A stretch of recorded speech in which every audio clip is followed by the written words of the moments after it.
റഷ്യയും ഉക്രൈനും തമ്മിലുള്ള യുദ്ധം തുടങ്ങിയപ്പോൾ തന്നെ വീണ്ടും ഒരു ലോകമഹായുദ്ധം ഉണ്ടാവും എന്ന ഭീതി ഉയർന്നിരുന്നു. ഇസ്രായേൽ പാലസ്തീൻ യുദ്ധം തുടങ്ങിയതോടെ അത് ഇരട്ടിച്ചു. എന്നാൽ ഇപ്പോൾ ഇറാൻ ഇസ്രായേലിലും തിരിച്ചും ആക്രമണം നടത്തിയതോടെ അക്കാര്യം ഏറെക്കുറെ ഉറപ്പിച്ചിരിക്കുകയാണ് ലോകം. ഇനിയൊരു ലോകമഹായുദ്ധം ഉണ്ടായാൽ സർവനാശമായിരിക്കും ഫലം. മതാധിഷ്ഠിത ഭരണത്തിലൂന്നി മുന്നോട്ട് പോകുന്ന ഇറാനെ ഇസ്രായേലും ലോകവും ഇത്രയധികം ഭയക്കേണ്ടതുണ്ടോ എന്ന് ചോദിക്കുന്നവർ ഏറെയുണ്ട്. മറ്റേത് രാജ്യത്തേക്കാൾ ശരിക്ക് ഭയക്കേണ്ടത് ഇറാനെയാണെന്നാണ് പുറത്തു വരുന്ന റിപ്പോർട്ടുകൾ. പേടി എന്ന് പറയുന്ന ഒന്ന് നിഘണ്ടുവിലില്ലാത്ത രാജ്യമാണ് ഇറാൻ. എന്തു ചെയ്യാനും മടിയുമില്ല. ഇത് വ്യക്തമാകുന്നതാണ് കഴിഞ്ഞ ശനിയാഴ്ച ഇസ്രായേലിലെ ചില കേന്ദ്രങ്ങൾക്ക് നേരെ ഡ്രോൺ ആക്രമണം നടത്തിയത്. പാലസ്തീനെ അതിമാരകമായി പ്രഹരിച്ചേറെക്കുറെ ഇല്ലാതാക്കിക്കൊണ്ടിരിക്കുന്ന ഇസ്രായേലുമായി ഏറ്റുമുട്ടിയാൽ ശക്തമായ തിരിച്ചടി ലഭിക്കുമെന്ന് അറിയാഞ്ഞിട്ടല്ല ഇറാൻ ഇത്തരമൊരു ആക്രമണത്തിന് മുതിർന്നത്. കഴിഞ്ഞയിടെ സിറിയയിലെ ഇറാൻ നയതന്ത്ര കാര്യാലയത്തിന് നേർക്ക് ഇസ്രായേൽ നടത്തിയ വ്യോമാക്രമണത്തിൽ ജനറൽമാരുൾപ്പെടെ 13 പേർ കൊല്ലപ്പെട്ടതോടെയാണ് ഇരു രാജ്യങ്ങളും തമ്മിലുള്ള ശത്രുത രൂക്ഷമായത്. തക്കതായ തിരിച്ചടി നൽകുമെന്ന് ഇറാൻ അന്ന് തന്നെ വ്യക്തമാക്കിയിരുന്നു. യോജിച്ച സമയം കണ്ടെത്തി അവർ പറഞ്ഞ കാര്യം നടപ്പാക്കുകയും ചെയ്തു. അടിക്ക് തിരിച്ചടി എന്നോണം ഇസ്രായേൽ ഇറാനിൽ ഡ്രോൺ ആക്രമണം നടത്തുകയും ചെയ്തു. കിട്ടിയതും വാങ്ങി ഇറാൻ അടങ്ങിയിരിക്കുമെന്ന് ആരും കരുതുന്നില്ല. തങ്ങൾ നടത്തിയ ആക്രമണത്തിൽ ഇസ്രായേൽ തിരിച്ചടിച്ചാൽ ഗുരുതര പ്രത്യാഘാതമുണ്ടാകുമെന്ന് ഇറാനും റഷ്യയും നേരത്തെ തന്നെ മുന്നറിയിപ്പ് നൽകിയിരുന്നു. അതിനാൽ ഇനി ഇറാൻ എന്താവും ചെയ്യുക എന്നാണ് ലോകം ഉറ്റുനോക്കുന്നത്. ആക്രമണത്തിന് പ്രധാന നഗരമായ ഇസ്ഫഹാൻ ഇസ്രായേൽ തെരഞ്ഞെടുത്തതും ഇറാനെ ശരിക്കും അരിശം കൊള്ളിച്ചിട്ടുണ്ടെന്നാണ് റിപ്പോർട്ട്. രാജ്യത്തിൻ്റെ പടിഞ്ഞാറ് ഭാഗത്തുള്ള തന്ത്രപ്രധാന നഗരമാണ് ഇസ്ഫഹാൻ.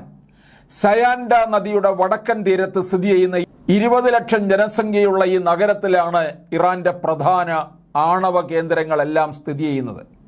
പ്രാചീന കാലം മുതൽ ഈ നഗരത്തിന്റെ സമ്പത്തും മഹത്വവും കേൾവി കേട്ടതാണെങ്കിലും ഇപ്പോൾ അറിയപ്പെടുന്നത് ഇറാന്റെ ആണവ കേന്ദ്രം എന്ന നിലയിൽ മാത്രമാണ്. ഇവിടെയുള്ള ഭൂഗർഭ കേന്ദ്രത്തിലാണ് ആണവ ഇന്ധന സമ്പുഷ്ടീകരണ കേന്ദ്രം പ്രവർത്തിക്കുന്നത്. ചൈന നൽകിയ 3 ഗവേഷണ റിയാക്ടറുകൾ പ്രവർത്തിക്കുന്നത് ഇവിടെയാണ്. 4ാമത്തെ ആണവ റിയാക്ടർ ഇവിടെ നിർമ്മിക്കുകയാണെന്ന് കഴിഞ്ഞ ഫെബ്രുവരിയിൽ ഇറാൻ വ്യക്തമാക്കിയിരിക്കുന്നു.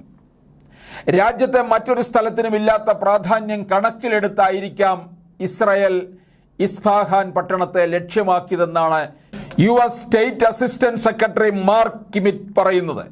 ആണവ ഗവേഷണത്തിൽ ഇറാൻ കൈവരിച്ച പുരോഗതി നോക്കിയാൽ അധികം സമയമെടുക്കാതെ ആണവായുധങ്ങൾ ഉണ്ടാക്കാൻ അവർക്ക് കഴിയും എന്നാണ് വിദഗ്ധർ പറയുന്നത്. സ്വന്തം രക്ഷയ്ക്ക് എന്തും ചെയ്യാൻ മടിക്കാത്ത ഇറാൻ തങ്ങളുണ്ടാക്കിയ ആണവായുധങ്ങൾ ശത്രുക്കൾക്ക് നേരെ പ്രയോഗിച്ച് പരീക്ഷിക്കുമോ എന്ന ആശങ്കയും ഇസ്രായേലിനുണ്ട്. ഇറാന്റെ പക്കലുള്ള മാരക മിസൈലുകളെ അല്ല, ആണവ ബോംബുകളെയാണ് ഇസ്രായേൽ ഭയക്കുന്നതെന്ന് ആക്രമണ കേന്ദ്രത്തിന്റെ തെരഞ്ഞെടുപ്പ് വ്യക്തമാക്കുന്നത്. ഇസ്രായേൽ ആക്രമണത്തിൽ ഇറാന്റെ ആണവ കേന്ദ്രങ്ങൾ ഏതെങ്കിലും തകർന്നിരുന്നുവെങ്കിൽ മറ്റൊരു ചെർണോബ് ആവർത്തിച്ചേനെ. 10,000 മരിച്ചു വീഴുകയും ലക്ഷക്കണക്കിന് പേർ കൊടിയ ദുരിതങ്ങളിൽ പെടുകയും ചെയ്യുമായിരുന്നു. എന്നാൽ ആക്രമണത്തിൽ ആണവ കേന്ദ്രങ്ങൾക്കൊന്നും കേടുപാടുണ്ടായിട്ടില്ലെന്നാണ് ഇറാൻ അവകാശപ്പെടുന്നത്.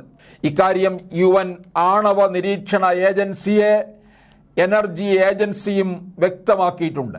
ഇറാന്റെ കയ്യിലുള്ള ആയുധങ്ങൾ എന്തൊക്കെയാണെന്ന് പൂർണ്ണമായും വ്യക്തമായില്ലെങ്കിലും അതിമാരകമായ നിരവധി മിസൈലുകളും ബോംബുകളും അവരുടെ പക്കൽ ഉണ്ടെന്നാണ് റിപ്പോർട്ട്. ഖിയാം 1 അടക്കമുള്ള ബാലിസ്റ്റിക് മിസൈലുകൾ ഇക്കൂട്ടത്തിൽപ്പെടും.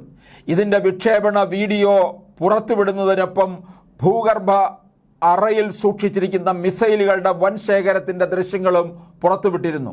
ഇത് കണ്ട് അമേരിക്ക പോലും ഞെട്ടി. കടലിൽ നിന്ന് ആകാശത്തേക്ക് മിസൈലുകൾ തൊടുക്കാൻ ശേഷിയുള്ളവ ചെറുബോട്ടുകൾ കഴിഞ്ഞ വർഷം ഇറാൻ വികസിപ്പിച്ചിരുന്നു. ഇതിന്റെ ചിത്രങ്ങൾ പുറത്തു വന്നതോടെ ബ്ലേഡ് റൺ എന്ന ബ്രിട്ടീഷ് ചെറുബോട്ടിന്റെ പതിപ്പാണിതെന്നും അഭ്യൂഹമുണ്ടായിരുന്നു. പൂർണ്ണ തോതിലുള്ള ഒരു സർഫസ് ടു എയർ മിസൈൽ സംവിധാനമുള്ള ആദ്യ ചെറു ബോട്ടാണിതെന്നാണ് വിദഗ്ധരുടെ അഭിപ്രായം. ചെറിയ റേഞ്ചിലുള്ള വ്യോമാക്രമണങ്ങളിൽ ഫലപ്രദമായി പ്രതിരോധിക്കാൻ ഇവയ്ക്ക് കഴിയും. 1923 ഇറാൻ നാവികസേന നിലവിൽ വന്നത്. എന്നാൽ ഇതിന് വലിയ ശക്തിയൊന്നുമില്ലായിരുന്നു. ഇത് മനസ്സിലാക്കി 1960 മുതൽ സേനയെ പരിഷ്കരിക്കാനുള്ള നടപടികൾ ഇറാൻ തുടങ്ങി. പണം വാരിക്കോരി ചെലവിട്ടു. 70കളിൽ അമേരിക്ക തന്നെ ഇറാൻ സൈനികർക്ക് പരിശീലനവും ആയുധങ്ങളും നൽകി. അതോടെ വൻ കുതിപ്പായി.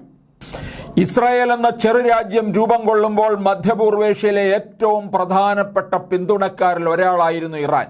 ഇസ്രായേലുമായി ശക്തമായ സൈനിക രഹസ്യാന്വേഷണ വ്യാപാര ബന്ധവും ഇറാൻ കാത്തു സൂക്ഷിച്ചിരുന്നു. മധ്യപൂർവേഷ്യയിലെ രാഷ്ട്രീയ സാഹചര്യങ്ങളുടെ വികാസ പരിണാമങ്ങളാണ് അടുത്ത മിത്രങ്ങളെ കൊടിയ ശത്രുക്കളാക്കിയത്.